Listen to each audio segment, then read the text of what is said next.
Good evening, everyone, and welcome to Commune Fridays. As we take a look back at the life, ministry, and mission of St. Mayor United Methodist Church for the month of June. I'm Clarice. And I'm Deaconess Jessica S. Estudillo. June was more than simply another month on the calendar.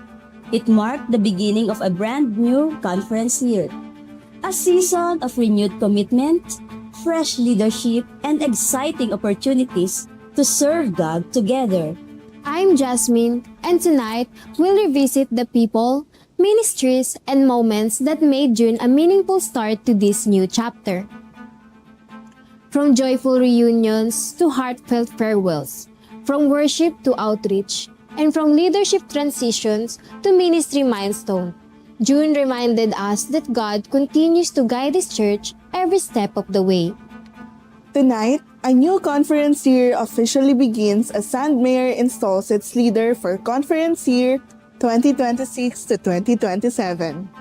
We welcome back familiar faces while also embracing new ones as God continues to write the story of our church family. We'll also look at how ministries are preparing for the months ahead, from committee planning and worship ministry to outreach and discipleship. These stories and more on this month's edition of Commune Fridays News from St. Mayor UMC. Every conference year offers the church a fresh opportunity to renew its commitment to God's calling. As one season concludes, another begins, with new plans, renewed vision, and faithful servants answering God's invitation to lead. This year, St. Mayor begins its journey under a theme that beautifully reflects the calling, love boldly, serve joyfully, lead courageously. Let's take a look. During Sunday's Divine Worship Service, St. Mayor United Methodist Church formally installed its church council officers and ministry leaders for conference year 2026 to 2027. Led by Pastor Marites Cruz, the installation service reminded the congregation that leadership is not simply about holding a position, it is about faithfully answering God's call to serve. Ang misyon ng mga alagad, ang misyon ninyo na magiging kapwa ko manggagawa sa St. Mayor United Methodist Church ay magbalik ng kagalingan sa mga tao.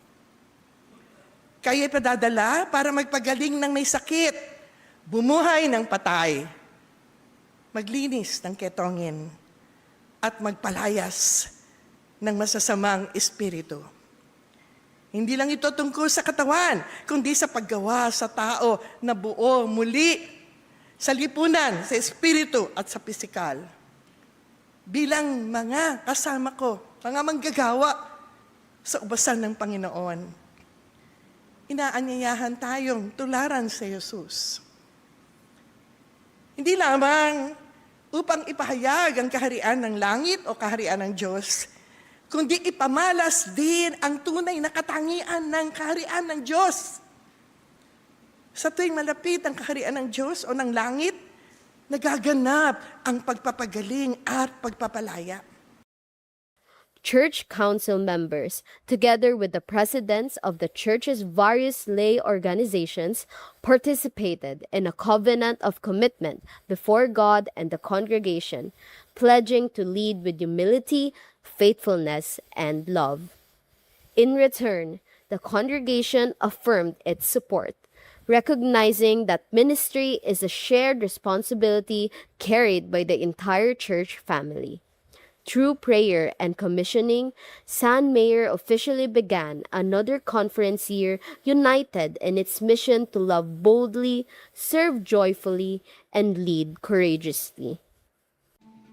Every ministry flourishes because faithful men and women are willing to answer God's call. This year also brings a newly elected set of officers for one of the church's most important working bodies, the Board of Trustees. The Board of Trustees also welcomed its newly elected officers. Serving as chairperson is Tito Deng Manalili, joined by Vice Chair Oji Vicente, Secretary Chai Jacinto, Assistant Secretary Russell Reyes, and Consultant Jerry Jose. Together, the board will continue overseeing the stewardship and care of the church's facilities, ensuring that San Mayor remains a safe, welcoming, and well-maintained place for worship, fellowship, and ministry. Even as the new conference year begins, the board has already begun planning and implementing projects that will serve the congregation in the months ahead. Leadership is not only about taking on new responsibilities. It is also about faithfully continuing the work already entrusted to us. And that spirit was evident as several ministry committees gathered to begin planning for the new conference year.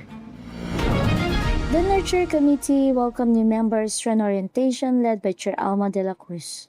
Together, they discussed plans for discipleship, fellowship, and spiritual formation in the coming months, laying the foundation for another meaningful year of ministry.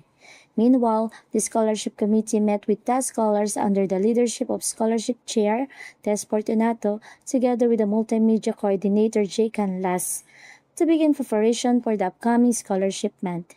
These planning meetings reflected the shared commitment to equipping both leaders and members as the church continues its mission of making disciples and serving the community. A new conference year also brought the return of familiar faces who have faithfully shepherded this congregation. Following the beginning of the new conference year, San Mayor warmly welcomed back Pastor Marites Cruz and Kuya Pops as they continued their ministry with the congregation. Members expressed their gratitude for God's continued faithfulness in calling them to remain with the church for another year of service. With renewed vision and steadfast leadership, the congregation looks forward to another year of worship, discipleship, outreach, and fellowship under their guidance. Every new beginning is filled with hope, but every new beginning also carries moments of transition. While some leaders continue their journey with us, others are being called to serve in new places. When we return, we celebrate a faithful servant whose ministry has touched countless lives at San Mayor. And when we welcome another family as they begin their own chapter in our church. Stay with us!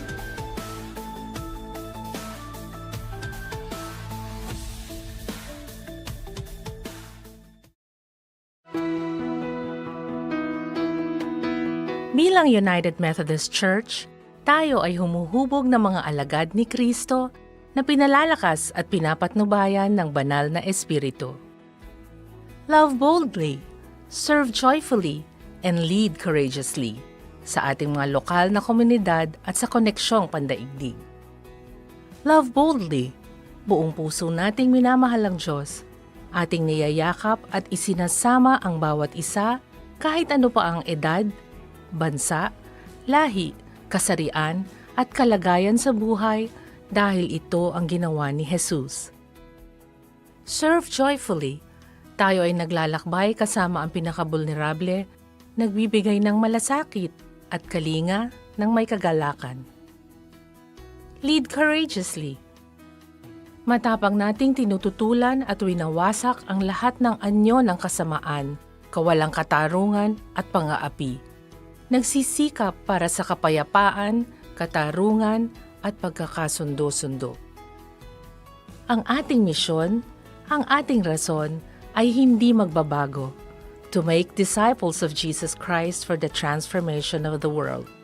Ang ating vision ang nagtuturo kung saan tayo patungo at kung paano natin patuloy na isasakatuparan ang ating misyon. Purihin ng Diyos para sa ating misyon na puno ng pag-asa kung saan patuloy tayong magkakaisa sa ministeryo sa iba't ibang panig ng mundo. Para sa karagdagang kaalaman, check umc.org/vision.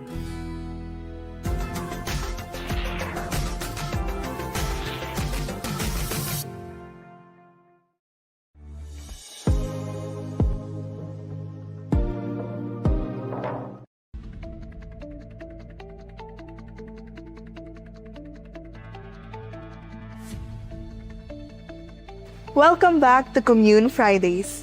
As we begin a new conference year, one truth remains constant. The church is not simply a building or an organization. It is a family. And like every family, we celebrate joyful reunions while also saying difficult goodbyes. This month, St. Mayor experienced both. One faithful servant answered God's call to continue her ministry in a new place, while another family answered His call to begin serving here with us. Though transition can be bittersweet, they remind us that whenever God leads His people, His purpose continues. For many years, Ate Dayan has faithfully served St. Mayor with dedication, compassion, and a quiet willingness to help wherever she was needed. This June, she packed more than boxes. She carried with her the memories, friendships, and ministry she shared with this church family as she prepared for a new appointment at St. Mark United Methodist Church. Moving to a new church is never easy, especially after years of serving alongside people who have become family. As Deaconess Diane Hake prepared for her new appointment, members of San Mayor gathered to express their gratitude for her faithful ministry. Church leaders, ministry heads, and longtime friends surprised her with a simple yet meaningful pizza fellowship, a time of sharing stories, laughter, and heartfelt appreciation. Later that week, members of the youth and women's ministries spent the evening helping load her belongings, making sure she would not begin this new chapter alone. Though goodbyes are never easy, the evening became a beautiful reminder that the church continues to walk together even when God calls His servant to different places. Every goodbye carries a promise that God is already preparing the next hello. And just as one servant answered God's call to another church, St. Mayor joyfully welcomed my family.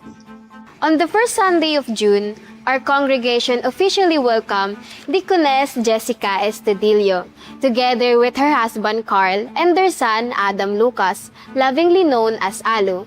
Let's welcome them once again. The San Mayor family extended a warm welcome to Deaconess Jessica Estudillo and her family during Sunday's worship service.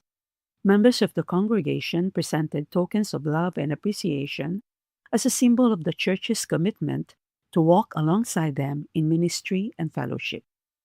As they begin this new season together, the church prays that their family will quickly feel at home and experience the love, encouragement, and support of their new church family. To Deaconess Jessica, Kuya Carl, and Alu, welcome to your new home. We look forward to serving, worshiping, and growing together as one family in Christ. Transitions remind us that while faces may change, God's mission never does. And one of the clearest signs of that continuing mission is the way our ministries continues to grow and serve. After a season away, St. Mayor's praise and worship team joyfully returned to lead the congregation in worship. Ikaw ang tunay na Diyos, hari ng pamahari, tapat kailanman, hindi nagbago. Yahweh ang ating Diyos. Music once again filled the sanctuary as the praise and worship team returned to lead during the divine worship service. Led by worship leader Lady Jane Tandayo, together with J.D. Museros, Renly Bao, Russell Reyes, Deaconess Jessica, Carla, Eliza, Joanna, and Jasmine. The team led the congregation in song of praise including Walang Mahirap Sa'yo and Wala Kang Katulad. More than a musical performance, their return marked the renewal of a ministry dedicated to leading hearts into God's presence. The congregation responded with joyful singing, heartfelt worship, and renewed thanksgiving for God's faithfulness. June also marked another exciting return, this time behind the cameras. One of the most exciting developments of the month happened behind the scenes. After a brief pause, production officially resumed for two of San Mayor's original media ministries, Simbata and Babae Naman. Lights, Camera, Ministry. The San Mayor Multimedia team officially resumed production for both Simbata and Babae Naman, bringing fresh stories, meaningful conversations, and biblical encouragement back to the screen. While viewers often see only the finished episodes, every production represents countless hours of planning, writing, rehearsing, filming, and editing, all made possible by volunteers who joyfully offer their gifts for God's glory. As the new conference year begins, these ministries look forward to sharing even more stories that inspire faith, strengthen families, and point people to Christ. Whether through worship, through teaching, or through media, every ministry shares the same mission: to proclaim Christ and make disciples. When we return, we'll take you beyond the sanctuary as St. Mayor continues serving wider community through outreach, learning, and acts of compassion.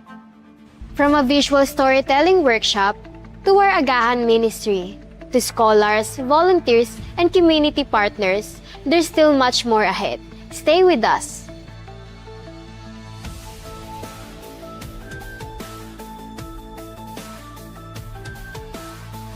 The Lord loves a cheerful giver. Give from the heart and help support San Mayor's different programs and activities. You can send your tithes, offerings, pledges, and thanksgiving through the following ways. Bring them to church. Through bank deposit via San Mayor's China Bank account number 113-133-4181, under the name San Mayor United Methodist Church. You may now also send your tithes and offerings via our new GCash account 0945-104-9325 under the name of SUMC Treasurer Katrina de la Cruz.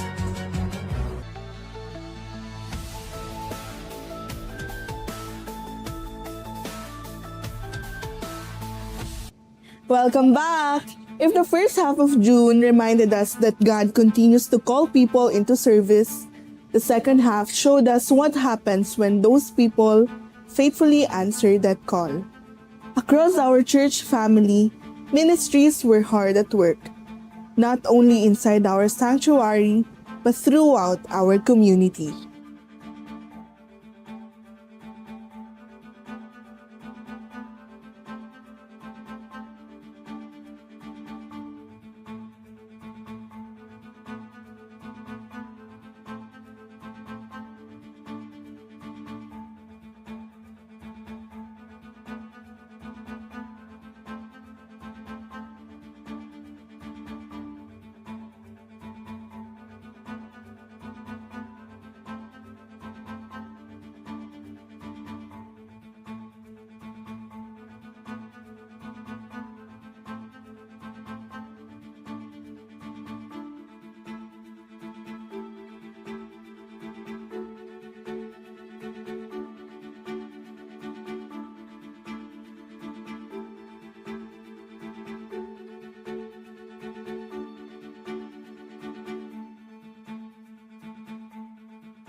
Serving God's people also means caring for the place where ministry happens.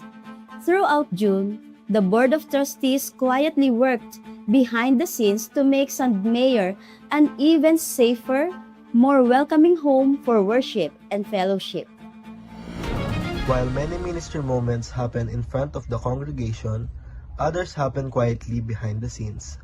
Throughout the month, the Board of Trustees completed a number of repair and improvement projects, including the installation of a new entrance canopy, repairs to electrical fixtures and kitchen plumbing, restoration of altar tiles, repainting portions of the church grounds, roof gutter maintenance, and the installation of new choir shelving. The board also began planning future improvements, including storage renovations, upgraded security systems, and continued efforts to improve the church's facilities for generations to come. Their work reminds us that stewardship is itself an act of worship. And before June came to a close, St. Mayor took time to celebrate the men who faithfully lead their family to Christ. Father's Day was celebrated with songs, dances, prayers, and heartfelt tributes honoring the fathers of St. Mayor. Children offered music, the dance ministry presented a special interpretation, and Pastor Tess led a prayer of blessing over every father present. Together, the congregation thanked God for faithful fathers who continue to lead their families with love, strength, and unwavering faith. When we began tonight's program, we said June was the beginning of a new chapter. Looking back, perhaps that's exactly what it was. A month of new leaders, new plans, new ministries, new opportunities to serve. A month where we welcome new faces while sending trusted friends to continue God's work elsewhere. Some served through teaching, others through worship, some through repairing buildings, others through preparing meals, leading meetings, telling stories, or simply showing up with willing hands and faithful hearts. Each act may have looked different, but everyone pointed to the same purpose: to glorify Christ and to build His church. As we begin another conference year, we don't know everything that lies ahead. But we do know this: the God who has faithfully led St. Mayor through every season will continue to guide us in the days to come. May we continue to love boldly, serve joyfully, and lead courageously for the glory of God. From all of us here at Commune Fridays, thank you for spending this evening with us. May the stories we've shared remind you that every prayer, every act of service, and every willing heart matters in God's kingdom. Until next month, keep walking in faith, serving with joy, and sharing Christ wherever He leads you. Good night, God bless, and keep on praying. God is listening.